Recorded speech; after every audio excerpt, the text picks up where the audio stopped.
오늘도 좋은 날입니다, 여러분. 여러분 덕에 계속 영상을 찍고 있는 저는 행복합니다. 오늘은 찔레꽃을 한번 그려보도록 할게요. 찔레꽃은 솔직히 이야기해서 문인화에서 등장하지 않죠, 잘. 왜 그럴까요? 그것은, 그렇죠. 저는 그렇게 생각합니다. 우리 민족이 찔레꽃에 대한 정서가 많이 있음에도 불구하고 잘 드러나지 않는 이유, 그거는 아마도, 예, 그렇죠. 한이 있는 민족이 어떻게 보면은 이 찔레꽃에 대한 어, 정서 속에 좀 덜 표현하고자 했었던 우리 옛 어른들의 마음 때문이지 않을까요? 그 이야기가 무슨 얘기냐면 찔레꽃은 옛날에는 찔레꽃 필 때는 자식 집에 놀러 가지도 않았답니다. 왜 그러죠? 그렇죠. 보릿고개 때문에 그렇습니다. 그 당시에 보릿고개가 얼마나 심했는지 찔레꽃 필 때는 놀러 가지도 많았다. 그 정도란 이야기죠. 그 이야기를 반대로 이야기하면 그만큼 꽃이 피는 시기가 춘궁기, 즉 보릿고개 때였다는 이야기입니다. 그런 꽃, 찔레꽃, 노래 장사익 선생의 노래로 더 유명한 꽃이기도 한데요. 저는 이 찔레꽃 그리는 게 좋습니다. 왜냐면요, 이 꽃잎을 잘 보시면 하트를 이렇게, 그렇죠, 하트를 이렇게 해놓는 것처럼 비슷하게 생겼죠. 저는 그래서 찔레꽃이 가슴 아픈 꽃임에도 불구하고 좀 우리 정서 속에 좀 자주 등장하는 꽃임에도 불구하고 제가 그리고 싶어 했고 또 이참에 그리는 계기를 마련했습니다. 저보다도 어떤 분들은 그렇게 이야기하시는 분들도 있어요. 찔레꽃은 향기로 기억하시는 분도 있고 저처럼 또 보릿고개나 어떤 아련함으로 기억하는 사람도 있고, 그런데 저는 개인적으로 찔레꽃이 왜 좋으냐? 좋은 씨 하나 때문이기도 하고 향기 때문이기도 합니다. 이 찔레꽃을 여러분들이 혹시 기억하시는 분들은 대부분 시골에서 보릿고개 때 이 찔레꽃 막 올라온 줄기를 씹어보고 이렇게 맛을 본 사람들입니다. 저도 시골에서는 뭐 그렇게 자랐고요. 또 그런 경험이 있습니다. 없는 분도 계시겠지만 저처럼 그런 경험이 있으신 분들도 있죠. 그죠? 그렇게 씹어서 이렇게 먹어봤던 경험. 그 이유 중에 하나가 뭐 때문에 그럴까요? 먹을 게 없었던 시골에서 이 찔레꽃은 향도 참 기가 막히게 좋습니다. 노랑과 분홍, 뭐 지금은 빨강도 있다고 그러는데 이것은 이 야장미라고 불리죠? 이 얘기가 무슨 이야기예요? 그렇죠. 들장미라고 이야기할 정도로 불렸다는 이야기입니다. 반대로 이야기하면 장미과이면서도 불구하고 장미 취급보다는 들에서 좀 이렇게 가난한 서민의 어떠한 그런 애환을 갖고 있는 꽃으로 더 많이 우리에게 와닿죠. 그 제가 이걸 그리면서 시 하나를 좀 읊어드릴게요. 이게 그리면서 가능할지는 잘 모르겠습니다만 여러분들이 좀 알아봐 줬으면 하는 시 하나가 있어서 제가 좀 한번 읊어보도록 할게요.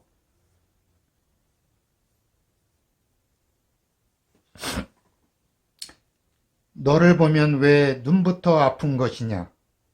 흰 면사포 쓰고 고백성사하고 있는 청상 과부 어머니, 까막 과부 누이, 유니월지나 춘삼월 보름이라고 소쩍새도 투명하게 밤을 밝히는데 왜 이리 세상이 환하게 슬픈 것이냐? 이 찔레꽃은 홍예리님의 찔레꽃이라는 시인데요. 왜 이리 세상이 환하게 슬픈 것이냐라는 구절에 저는 멍하니 이 시를 좋아하게 됐는데요. 쓸모없는 귀찮은 나무라고 생각하기 쉬운 찔레꽃이 우리 정서와 잘 맞은 이유는 뭘까요? 그렇죠. 바로 막 봄, 겨울을 견뎌낸 어떤 애잔함이 있는 거죠. 그 속에 이 찔레꽃의 정사가 숨어 있는 거잖아요. 그죠? 예. 저도 그렇게 생각을 합니다. 그 모습이 마치 우리 어머니들 또 우리 어르신들, 부모님들의 그 한과 참 잘 어우러진다라는 생각이 들거든요. 그래서 아마 이 꽃이 저에게는 특별히 좀 다 와닿고 그러지 않나 싶은데요. 뭐, 다양하게 그릴 수 있습니다. 이 꽃은. 개인적으로, 이런 형태도 좀 좋아합니다. 어떤 형태냐면, 이렇게 두 개는 모여 있으면서 뒤로 잎이 이렇게 제껴지는 모습. 이렇게, 예. 그러면서 하나는 좀 이렇게 해서 이렇게 버티고 있는 모습. 이런 형태들. 왜냐하면 찔레꽃을 여러분들이 자세히 보면 찔레를 한자로는 야장미 또는 예, 야매괴 또 이렇게 부르기도 하거든요. 그 얘기는 뭐냐면 장미과에 속하면서도 잎사귀는 장미 같고 줄기도 또 그렇게 됐어요. 그럼에도 불구하고 특징 중에 하나가 그렇죠. 향기가 참 좋고요. 또 노란색도 있고 분홍색도 있고 또 가시도 있고 예, 우리 부모님들이 찔레꽃 필 때는 세상에 그래 딸네 집 자식 집에 가지 않을 정도로 이게 춘공기 때 많이 예, 핀 고맘때쯤 핀 늦여름 늦봄이죠. 늦봄 딱 그때쯤 피는 그래서 우리 정서하고도 잘 맞고 노래로 더 잘 알려져 있죠.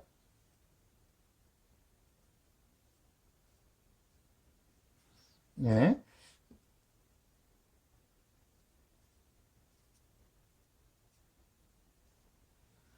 이렇게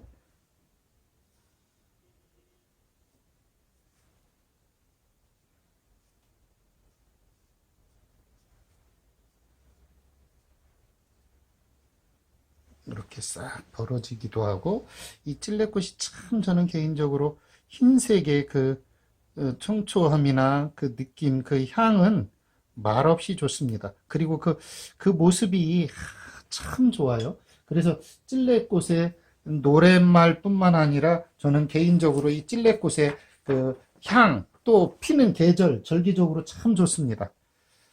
요맘때 딱 펴내는 그 향이라니 참 기가 막히죠? 저는 그래서 지금 봄이 올 그 이른 요맘때 이 꽃을 여러분들에게 그려 보자고 같이 그리고 있는 겁니다.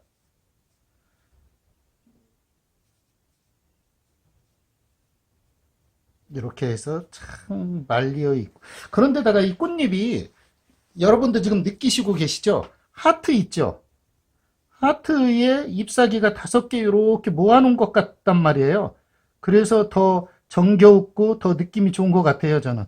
그래서 여러분들도 그 느낌을 좀 알아보시라고 제가 같이 지금 그리고 있는 거죠. 그죠?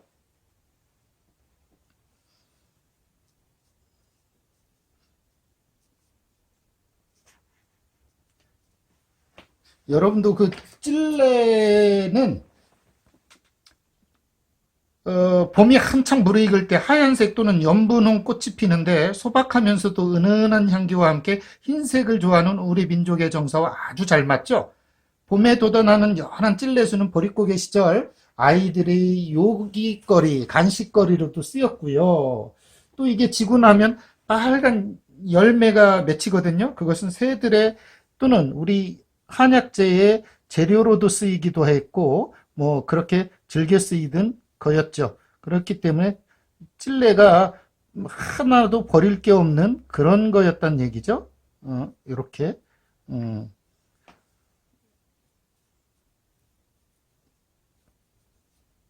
저는 이렇게 문인화로서 찔레꽃을 잘 그리지 않았던 사람들의 그 하면서 저 자신이 좀 한번 그려보고 있는 겁니다. 왜요? 좋으니까요. 그리고 그 정서의 느낌이 너무 좋으니까 여러분께서도 그런 느낌으로 한번 이해를 봐주신다면 너무 좋을 것 같아요. 음.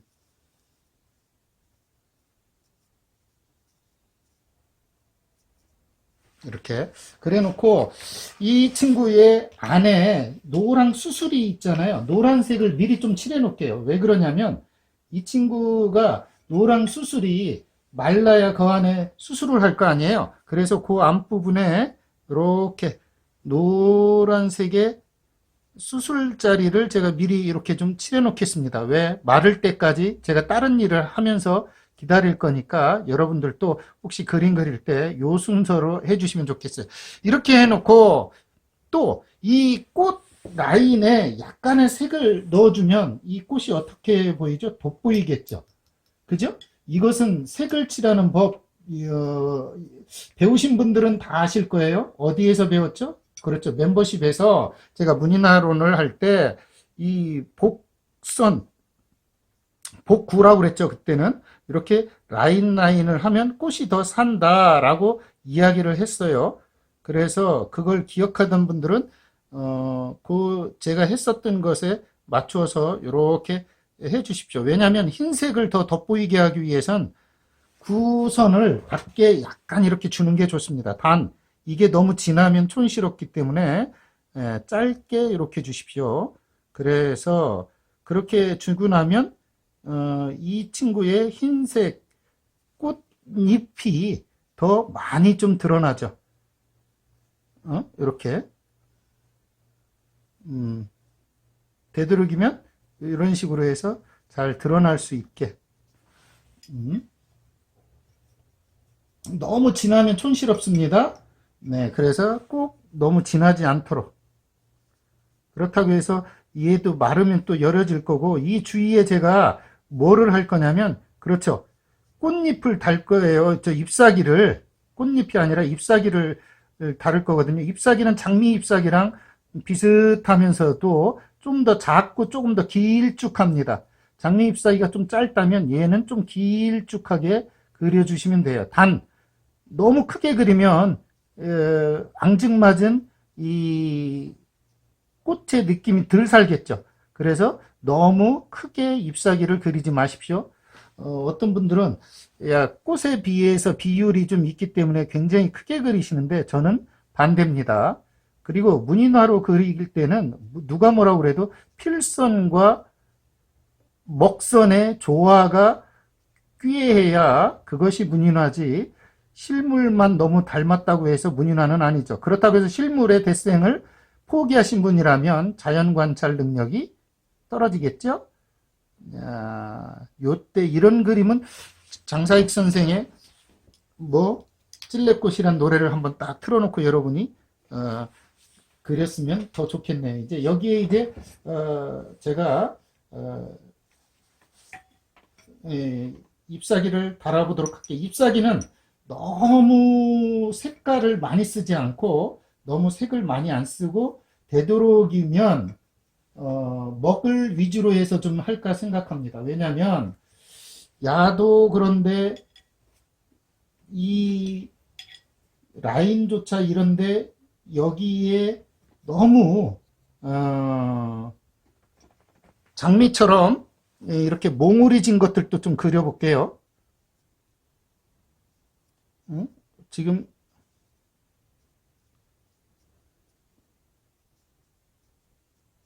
얘가 좀 동그래요. 장미는 조금 길다면 얘는 좀 동그랗습니다. 그 느낌을 이렇게 아직 이렇게 그래 놓고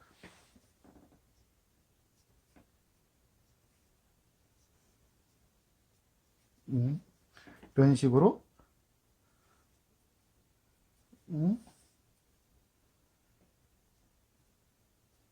몽우리를 그리고 이제 여기에 제가 꽃잎에 잎사귀를 되도록이면 이 꽃 주위에 많이 달아주세요. 이렇게. 왜 그럴까요? 그래야 이 친구가 더 살기 때문에 그렇겠죠? 자, 번지면 살짝 눌러주시고요. 계속해서 잎사귀를 장미 기억하시죠? 장미처럼 그려줍니다. 단 장미보다 좀 더 작고 그러면서도 이렇게 맛이 좀 살아나게 너무 초록초록하면 이 친구의 맛이 좀 덜 살아요. 그래서 이렇게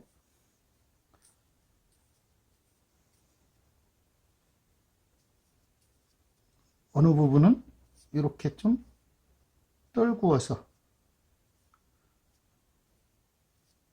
이렇게 잎사귀가 밑으로 좀 내려온 것도 있겠죠? 이런 식으로. 음. 그리고 제가 조금 전에 얘기했어요. 너무 잎사귀의 파란색을 좀 경계하기 위해서 되도록이면 저는 장미처럼 이렇게 잎사귀의 색을 검정 위주로 할 거라고 얘기했어요. 어떤 분들은 뭐 초록하는데 그건 상관없습니다. 뭐 초록으로 하고 싶으신 분은 하셔도 좋습니다. 꽃 주위에 많이 다는 이유는 뭐죠? 꽃이 더 많이 활짝 느낌이 살아나라고 그런 거죠. 이렇게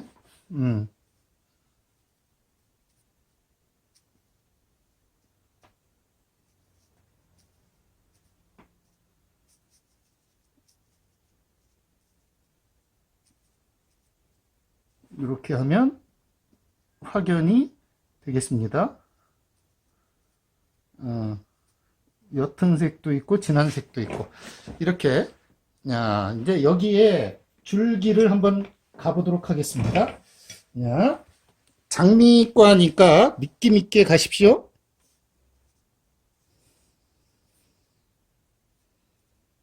이런 식으로 가주겠습니다.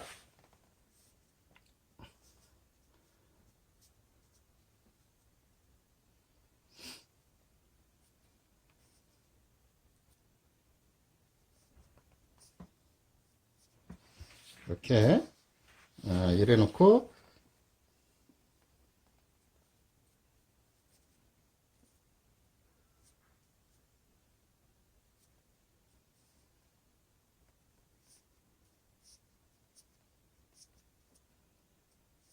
이렇게 가주면 아주 좋겠죠? 야, 여기도 이렇게 갈 수가 있겠죠?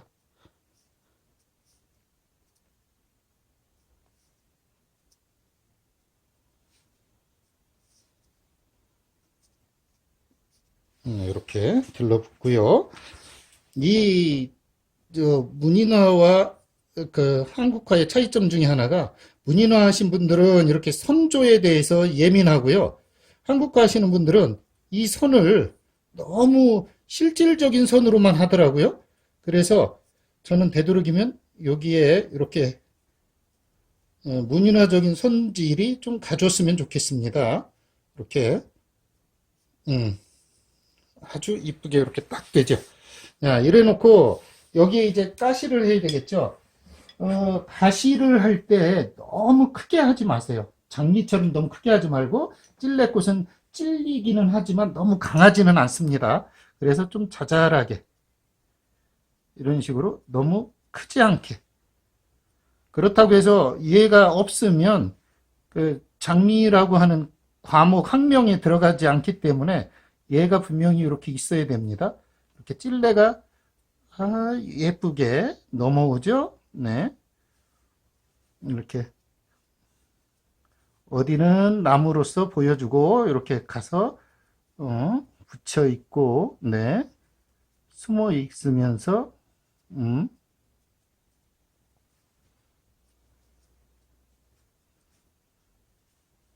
이렇게 해주면 좋겠죠.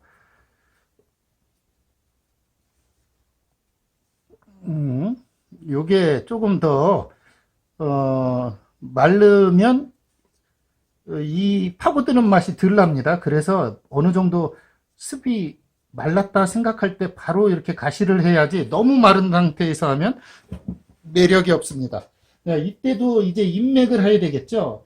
인맥을 하실 때는 되도록이면 붉은색, 연지나 붉은색을 칠한 후에 먹을 칠하십시오. 바로 먹만 칠하면 이게 잘 번지거든요. 거기에 색을 조금 넣어주면 이 느낌이 좀 삽니다. 자, 한번 해볼게요. 이런 식으로 해줍니다. 찔레의 느낌이 좀 살아나게 인맥을 해줍니다.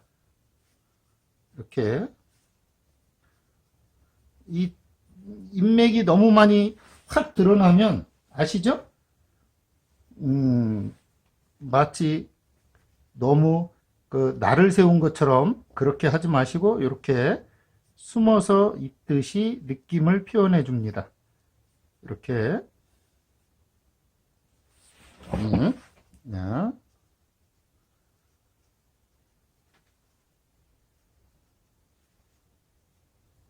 이게 너무 강하면 어때요? 장미 같은 생각이 들죠? 그렇기 때문에 여러분들이 하실 때는 장미보다는 좀 더 작고 부드러운 느낌이 살아나도록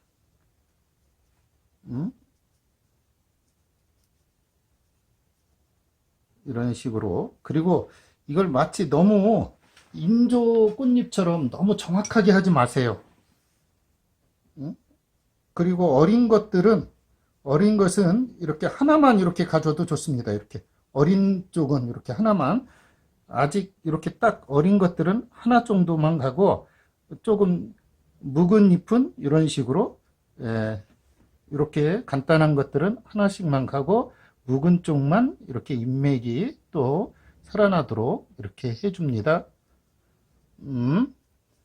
제가 말하면서 그리는데도 불구하고 속도감이 좀 있을 거예요. 여러분들이 그걸 잘 따라오시면 됩니다.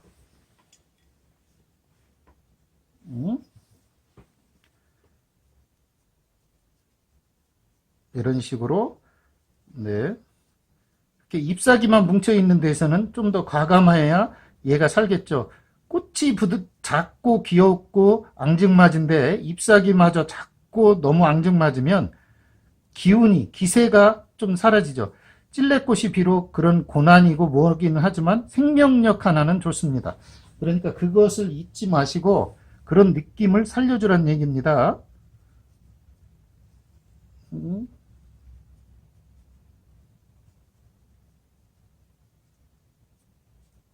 이렇게 그려주면 좋겠죠. 여기에 이제 수술을 한번 해보도록 할게요. 암술과 숫수술이 있는데 이때 중요한 게 있죠. 요 가운데에 뭐가 있어요? 씨방이 있는데 요게 이제 나중에 열매가 되죠. 그래 놓고 이렇게 크게 올라온 것이 암수술, 그 밑에 이렇게 숫수술이 이렇게 좀 있겠죠. 숫수술 위에 이렇게, 그렇죠, 화분이, 꽃가루가 이렇게 매달려 있겠죠. 이런 식으로. 자, 다시 보십시오. 얘가 이렇게 해서 커지죠. 이런 식으로 그려줍니다. 이게 너무 일정하거나 너무 크면은 어색하니까 이렇게 자잘자잘하게 이쁘게 이렇게 옆쪽으로도 이렇게 그려줍니다. 이런 식이죠. 자, 옆모습. 이 중요한 거 설명을 안 했네. 이 꽃수술을 할 때 꽃수술이 너무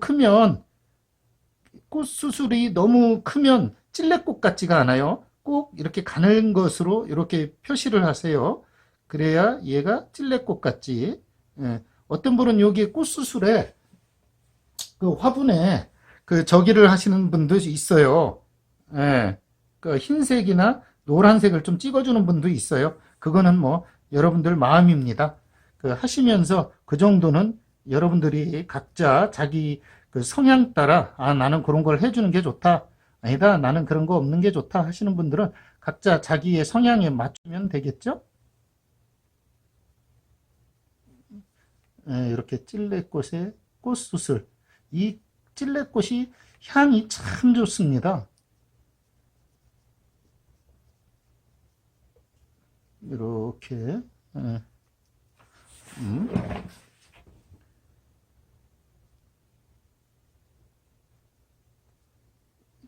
꽃수술이 너무 크면 안 이뻐요. 꼭 기억하시고 이런 식으로.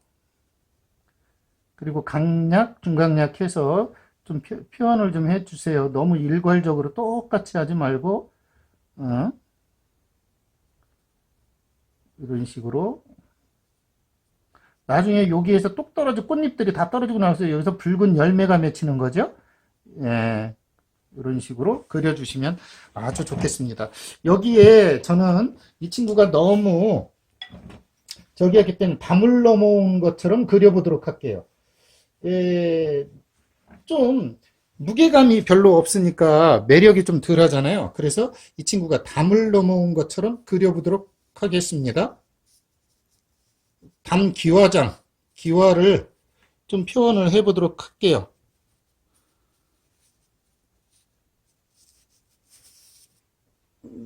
이런 식으로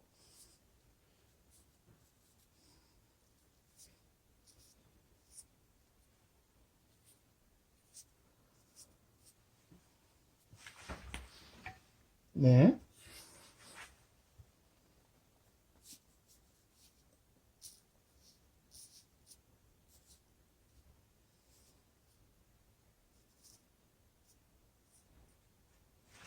이렇게 표현을 좀 해보도록 할게요.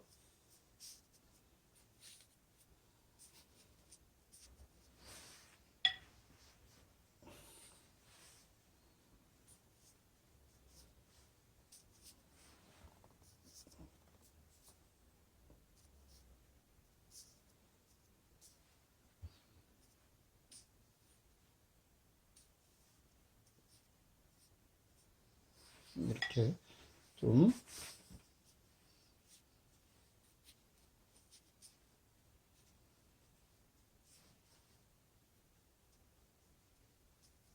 그냥 이 느낌이 좀 더 살도록 꽃 느낌들이 살도록 안 건드리고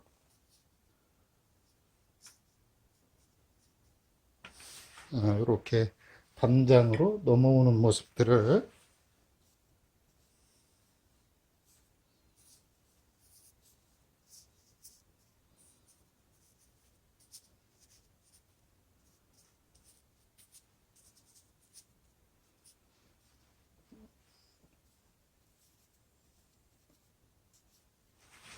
이렇게 그려보도록 할게요. 뭐 여기에 뭐 어떤 거를 해줘도 좋습니다. 저는 여러분에게 그냥 이렇게 오늘은 이 정도의 느낌으로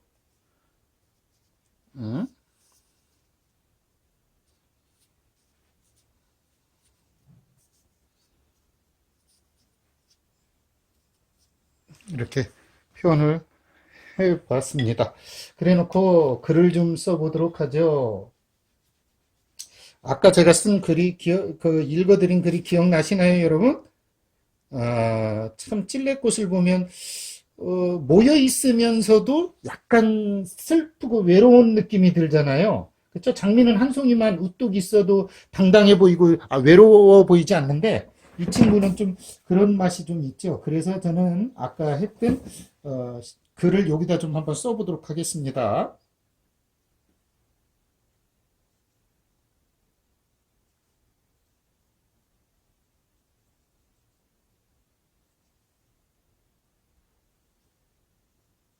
왜 이리 세상이 환하게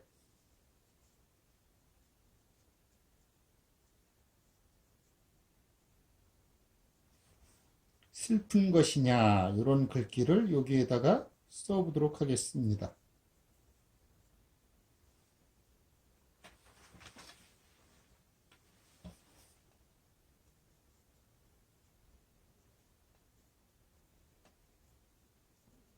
그래 놓고 그냥 제 그 도장을 그냥 한번 이렇게 써보도록 할게요.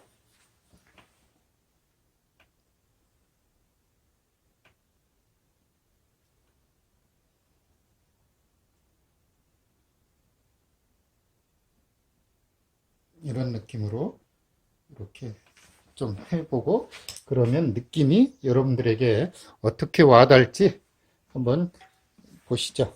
야. 이제 여기 밑에 뭐 참새들이 좀 앉아서 놀 수도 있고 그럴 수도 있습니다. 그렇지만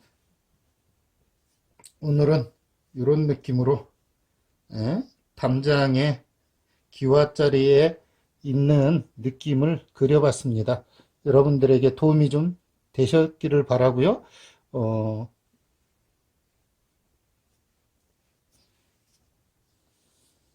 이런 식으로 표현을 해보면 또 오늘 하루에 어떠한 그 찔레꽃 향이 여러분 곁에 있기를 바라고요. 이 시를 한 번 더 읽고 이 그림을 마치도록 하겠습니다. 너를 보면 왜 눈부터 아픈 것이냐? 흰 면사포 쓰고 고백성사하고 있는 청상과부 어머니 까막 과부두이.